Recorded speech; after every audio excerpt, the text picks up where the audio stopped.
Now we're going to get back on with the cabinets here, and especially this back cabinet. But again, before doing that, there's something else we need to take care of, and that's these wires. It's going to be much easier to put these in before the cabinets are in. So I'm putting them into this conduit, and I've got some of these P-clips just to clip it all into place. We know that the fuse box, for instance, is going to be about here, and these are the wires that feed the fuse box from the battery. So what I'm going to do is attach these down the wall, just yon of where the tall cupboard is, so that'll sit inside the cupboard. So the way we're going to do that is, if we place that on the floor and say the cupboard is going to be here, so the conduit is going to go up here, and then it's going to come across and go into the fuse box. So there's plenty there, we've got plenty of trim. So first, just to start that off, we put one of these little clips on. They're clipped on with a very small screw, quite fiddly.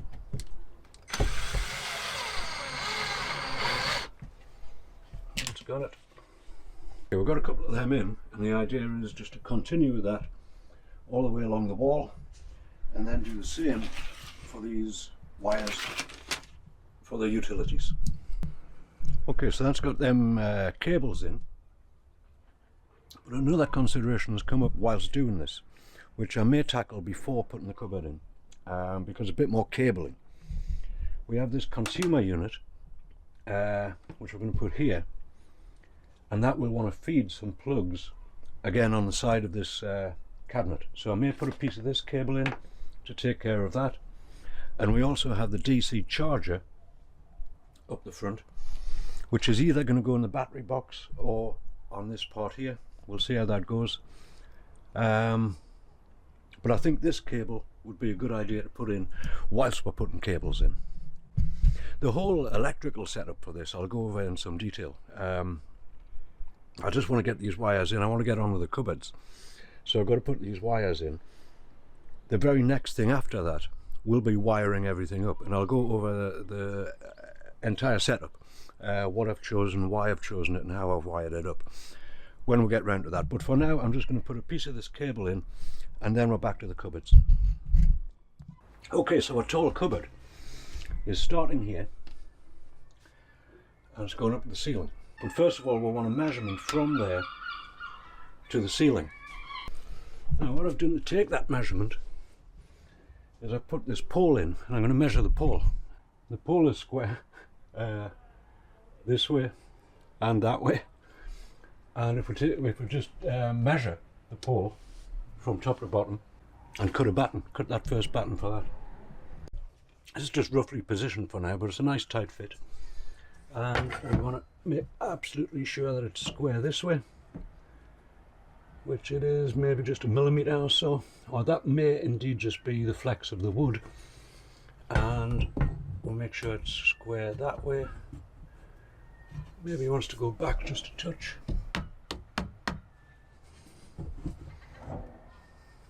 That's looking very good.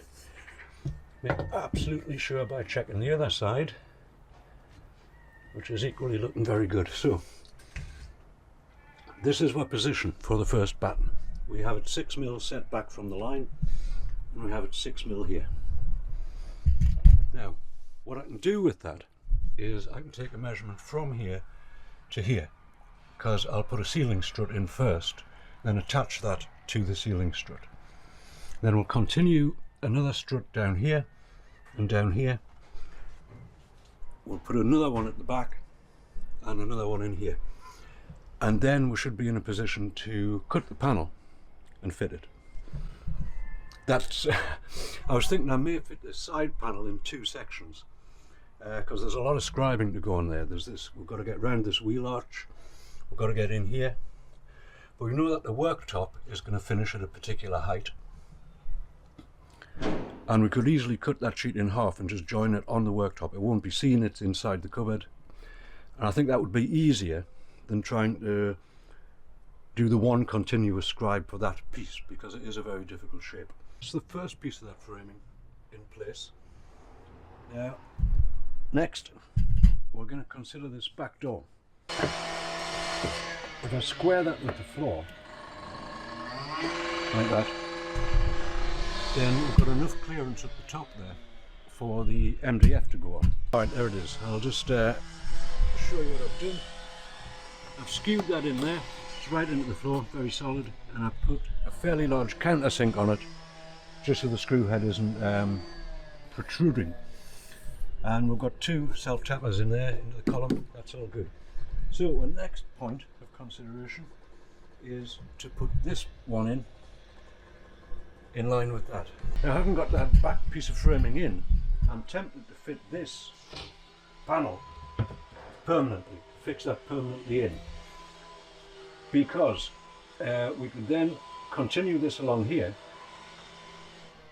and our actual shape of this front cladding is indeed an L shape. It needs to come up to this point here.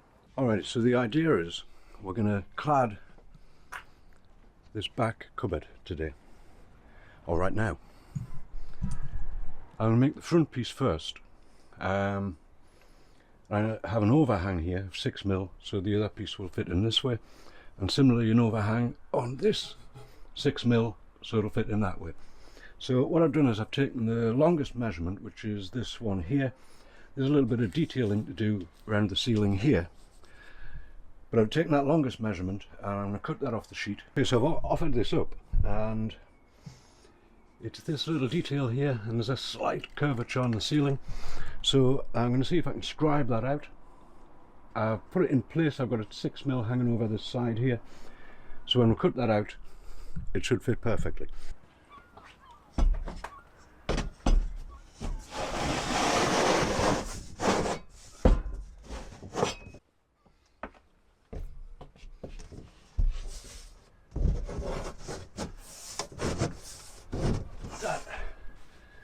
Is a pretty good fit. Next thing we want to do with that is cut off this section here, so that it makes it into the L shape. Okay, we've got this cut out. That's good for the worktop there. It's going to go right up to there. There's one more decision to be made about this, and I've decided what I'm going to have is a roller door somewhere there. And I'll make the shutter thing more or less the same as this. Obviously the woods will be thinner, but I'll make it in the same style. The next thing to do is to scribe this panel in. Now that's a bit more of a difficult cookie, and as I said earlier, I may do it in 2 parts, and I think I will do it in 2 parts. Okay, after quite a bit of nibbling, in and out, back in again, and all this, it's a decent fit. Looks a bit raggy at the top, but I think that's just pen marks and things that'll clean up. So I've just got a little overlay there. I'm going to mark that up, make sure it's in nice and tight, mark that, cut it down, and that's it for that panel. That was difficult. Okay, this one's a whole lot better. Look at that, that's okay. A couple of little things, just a little bit tight there, and a little bit tight at the top. It's sitting on the floor okay. So I think what I'll do is I'll mark that on the back, and I'll just whip that off on the bandsaw. So I've one of these to put into this panel, and as I say, I also have my mains hookup, so we'll have a couple of 3-point sockets as well. The only question is where to position that, and I think I'll put this higher. I'll put this one a little bit lower. Now I just want to get a rough position. I'm going to say that's okay there. Put it centrally, I think. So we're going to say it's about there, but it's central. And then this underneath, just to give them plenty of room between them, is going to be, again, central. I'll make it central, yes. Right, so we've got some marks on there. We can take this panel off, draw the holes in, right size, and then cut them out. Okay, that's them sitting in there quite nicely. This wants to be black though. I thought this was black when I bought it, but it turns out to be nickel black, which is not quite black. But that's okay. Got another one of them and we'll match that up. We've got quite a lot of stuff on the back of here, so I'm going to make a box to enclose all of this, and as I say, we'll see what happens about the wiring of that. The only other component to put on here would be the fuse box, and I think that'll probably sit about there. Now, electrics. I've got a rough idea what I'm doing here. I have done 12-volt electrics before, but I'm just going to draw out a little plan and show you exactly how the system is going to be put together, and then we'll get on with it. Okay, so essentially, at the very heart of the system, we have got the leisure battery. There it is. Leisure battery. What we want is for this battery to be charged by a number of different sources, and then we want to lead that power to the various appliances in the van. So first of all, we have a solar panel up on the roof of the van. Solar panel. We have the starter battery. The thing is, with the new Vivaros, they have a thing called a smart alternator. So the system here is slightly different, not that much different from the normal split charger, but slightly. Also in here, we're going to have a DC charger from the shore power. That's a DC charger. Now, another component that we'll have here is the controller. Now, I've got a Ring Automotive DC to DC and solar controller. Very simple to use and apparently very good. What we have essentially then is power coming from the solar panel into the controller, and we have power coming from the DC starter battery into the controller, and simply out of the other end of that charges up the leisure battery. It's very simple to connect, very easy stuff. The DC charger, this is a separate circuit, so we'll talk about that in a little while. Now, from the leisure battery, we're going to the fuse box. And we also have a switching panel. So anything which needs to be switched, which doesn't have an independent switch, would go to the switching panel, and then that would lead off to the appliance itself, i.e. the lights. So you'd have, coming out the other end of here, lights. Similarly, from the fuse box to independently switched items, we'd connect that up. This is red wire, black wire. Now, just moving back to here, these are protected with 50 amp breakers here, so that should anything go wrong, or indeed you can use the breaker as an isolation switch. If you just flip it and break the circuit, then this would not be live. The panel would not be live into the box anymore, or i.e. the battery would not be live into the box anymore. So those little square 50 amp breakers are a good idea. They give the circuit protection, and as I say, they also work as a sort of isolation switch. And quite honestly, that's about it. You know, this is about it. It's not that big a job in a van like this. There's not a fantastic amount of things in there. As I say, we have source power coming into the controller, going into the battery, and then going back out to the appliances through the fuse box. The DC charger, similarly, what we're going to do is put a normal household consumer unit in here, just with two switches on it. One of those will feed a normal 3-point switch. The other one will feed the DC charger, and then the DC charger in turn will feed the battery. And once this is hooked up to the shore power, to the campsite power, then these would be live, this would be live, but it doesn't interfere at all with the 12-volt circuit. So it's two entirely different circuits in the same van. And that's about it. So I hope that makes some sense. It makes sense to me. It seems fairly straightforward. As I say, I'm not an electrician, by the way. I'm not a qualified electrician. Disclaimer, disclaimer, disclaimer. But I've done this before and it worked out well. So we're going to cross our fingers. We're going to get our wire strippers out and we're going to start. First part of this job is to get these two cables through into the van. And a place I've found to do this is right at the back there. This is the cable, the bonnet release cable.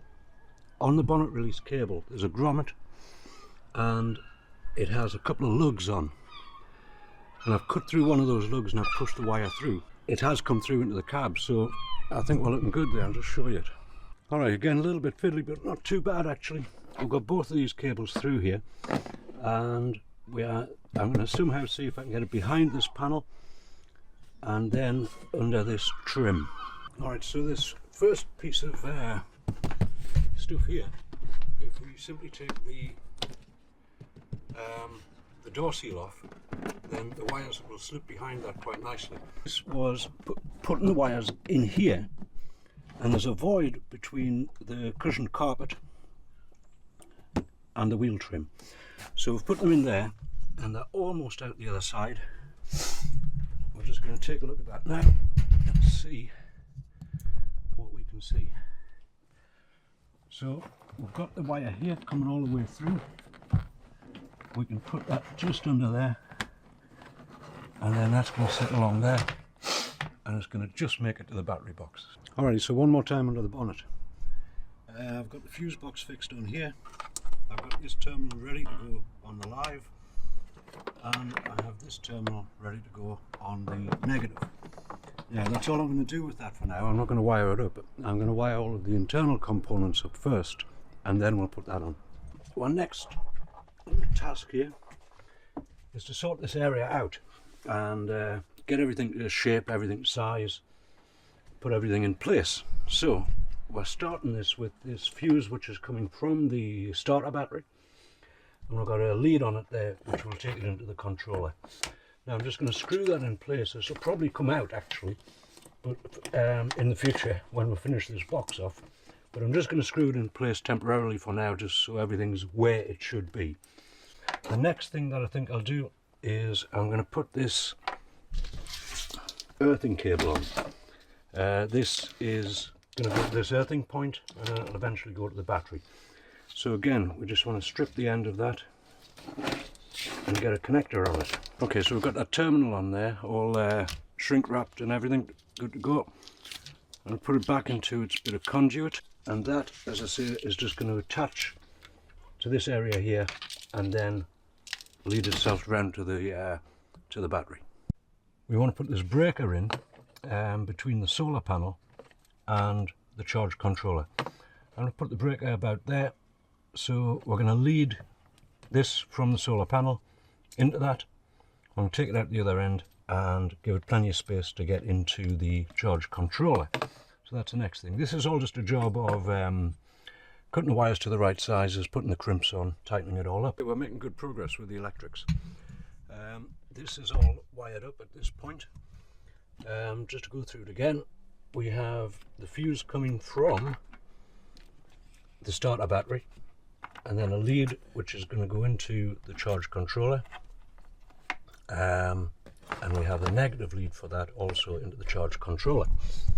We have the solar panel. Again, we have the feed going into the 50 amp breaker, then coming out the other side of it, and that will go into the charge controller, and the negative for the solar panel will also go in there. In this one we have a live feed going to the fuse box, and then we have this one coming down here and it's onto the live terminal of the battery. The other wire on there, that's going to be the feed from the charge controller to the battery. The negative terminals are the same. We have the one for the fuse box, we have the one from the controller, and we have this heavy cable here going to earth in that corner. So that's the beginnings of the electrical setup. Now the next thing I'm going to do, I've got choices. One, I can put the lights in, or two, I can tackle that back panel. Decisions. I think I'll tackle the back panel. It's quite a challenge. I'm going to entirely rewire it, so I'm going to take it into the yard and show you what I'm going to do with it. So this panel, you can get these on Amazon, eBay, lots of different places. It came wired up in a very particular way, and I think what happens with it is you've got these two main leads that you would fix into your fuse box and then to your battery, and you've got these tail leads which you would lead to your devices.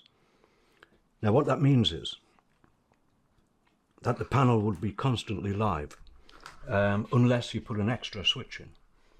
Now what I intend to do with it is change it entirely.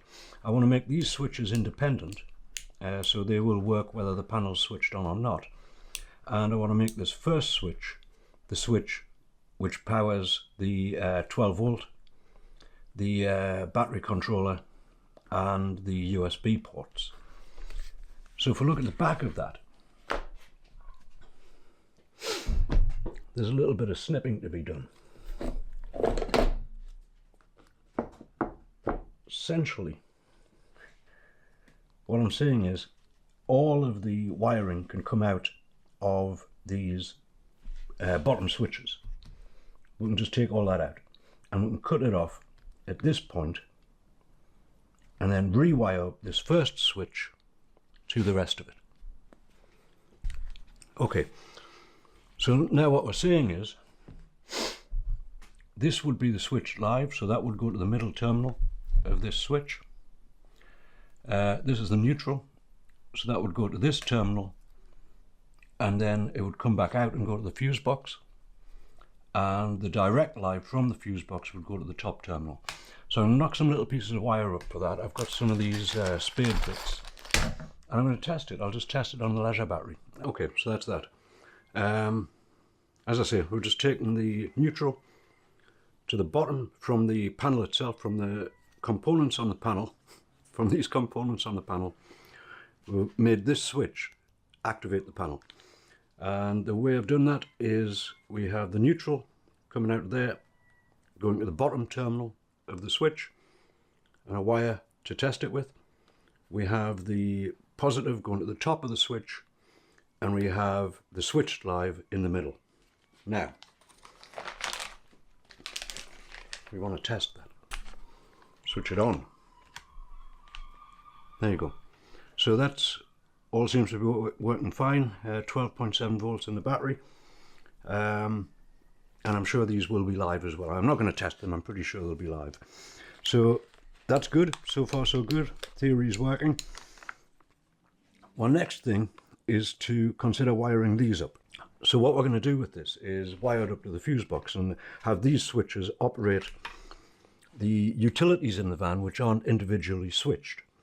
And the way we're going to do that is we're going to take the live from the fuse box, to the top of this.